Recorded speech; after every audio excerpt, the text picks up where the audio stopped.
Up to 47 in town, number 9. You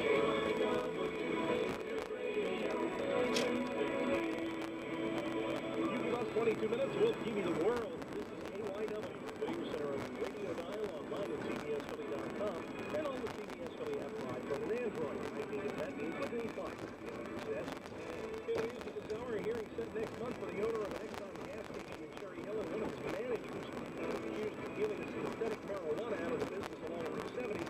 Happens to also sit in a school zone. KYW News Time 445. Carson sponsors sports with Late in the third period at Madison Square Garden, the Rangers hold a 2-0 lead over the Flyers. Brad Richard, his 8th goal of the season early in the second period, put the Rangers up 1-0 in the third. Carl Hagelin hit the net for the first time all season, and it's Rangers 2, Flyers nothing.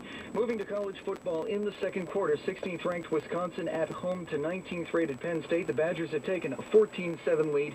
They're in the second quarter. The winner likely to face Michigan State for the Big Ten championship. Now around the top 10 in the fourth quarter, 7th ranked Boise State back on track, 36-7 over Wyoming so far.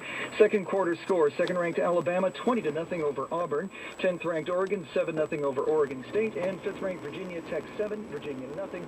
Earlier today, 9th ranked Oklahoma 26-6 over Iowa State. The NBA lockout could soon be over. Players and owners met for 15 hours on Friday and have reportedly reached a handshake deal on a new 10-year collective bargaining agreement. Players Association head Derek Fisher says the fans have waited long enough. It's great to be a part of it.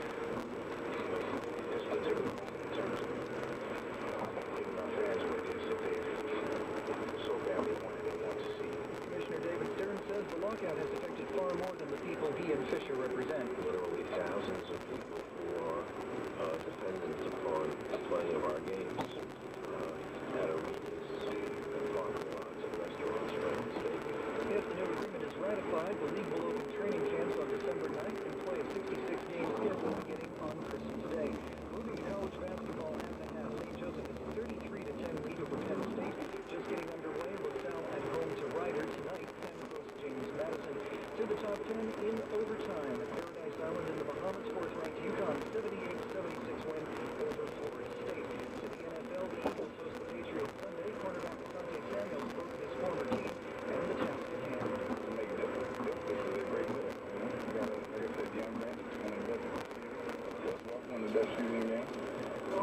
Tom Brady, of course.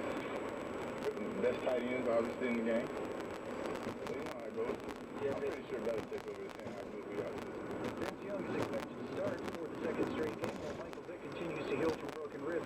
Young likely will not have